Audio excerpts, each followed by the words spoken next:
Біздің институт, Ахмет Байтұрсынұлы атындағы тіл білімі институты, Қазақстан Республикасы ғылым және жоғары білім министрлігі ғылым комитетінің қолдауымен бірнеше іргелі зерттеу жобаларын бағдарламалық нысаналы қаржыландыру аясында жүзеге асырды.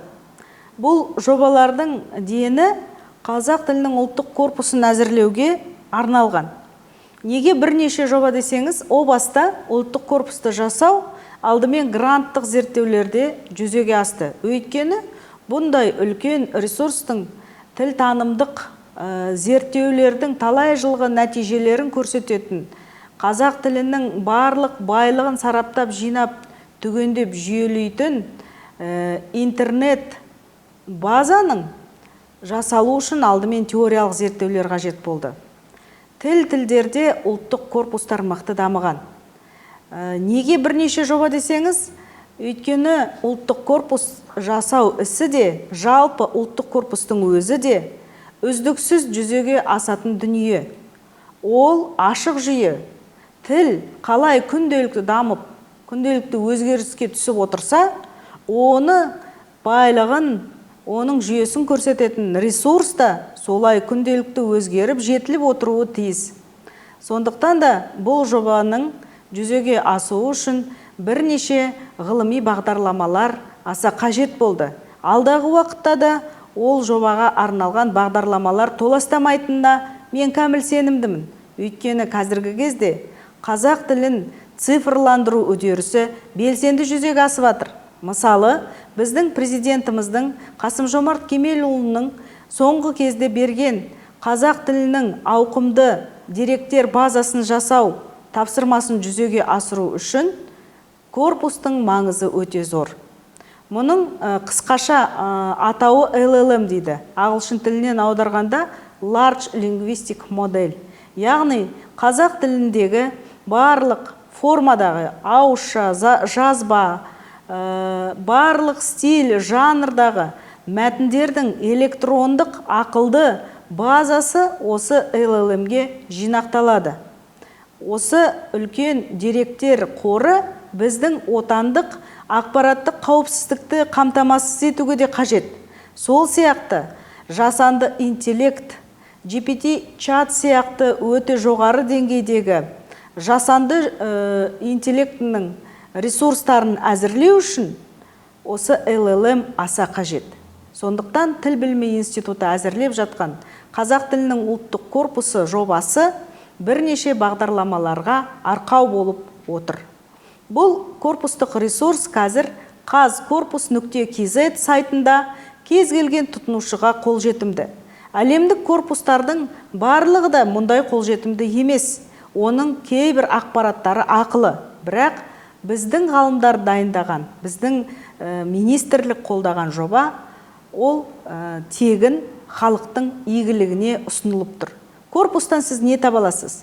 Сіз корпустан қазақтың кез келген сөзі, немесе сөзінің құрамындағы грамматикалық формасы туралы жан-жақты тілтанымдық және тілтанымдық емес энциклопедиялықта ақпаратты тінтуірді баса салып бірден ала аласыз. Егер бұрын мұндай алуан түрлі ақпаратты алу үшін сіз бірнеше сөздікті анықтағышта ақтаруға мәжбүр болсаңыз, ал қазір корпустың арқасында осы ақпараттың бәрі бір сәтте сіздің алдыңызға ұсыныла қалады. Яғни, сіздің қалтаңызда қазақ тілінде қанша ғасыр бойы қазақ деген ұлтты жасаған, халықтың жинаған бүкіл білімдер жүйесі ұялы телефоныңызда сізбен бірге жүреді.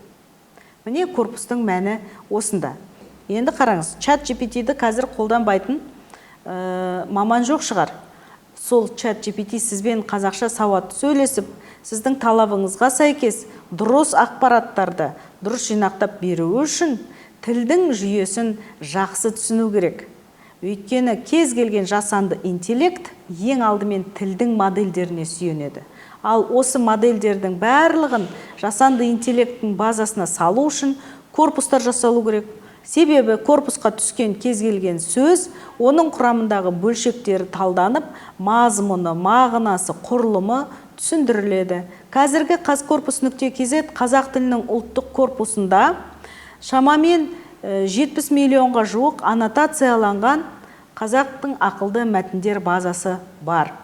Ол жерде сіз кез келген сөзді іздесеңіз, сол сөз қолданылған барлық контексттердің тізімі шығады. Яғни қай шығармада, кімнің сөзінде, қай мақалада қолданылғаны түгел көрсетіледі.